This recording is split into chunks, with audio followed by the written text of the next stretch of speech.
Islamabad allied bank अपारा branch में नाकाबिले यकीन घपला सामने आ गया।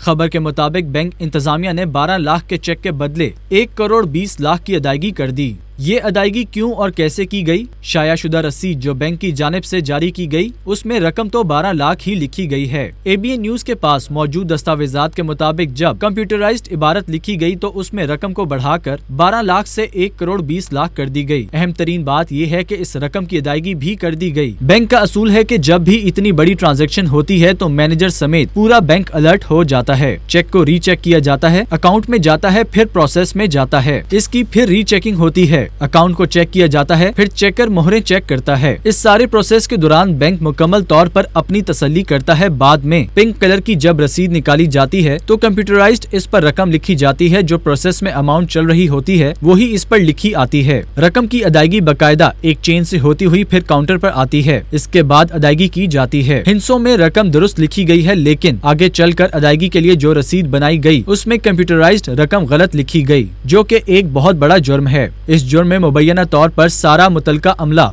मुलविस नजर आता है, क्योंकि इतनी बड़ी रकम की अदायगी को इंसानी गलती से तशबीह नहीं दी जा सकती। वाज़ेह रहे कि अलाइड बैंक ऑफ पाकिस्तान सार्फिन के लिए सर दर्द बन चुका है। पाकिस्तान में आए दिन बैंकों में ऐसे फ्रॉड होते रहते हैं जिसकी वजह से सारिफ अदम तहफ़्फ़ुज़ का शिकार रहता है। लिहाजा जरूरत इस अमर की है कि बैंकों के लिए एक ऐसा मरबूत निज़ाम वाज़ेह किया जाए जो शफाफ हो और सारिफ को भी तहफ़्फ़ुज़ फराम करे।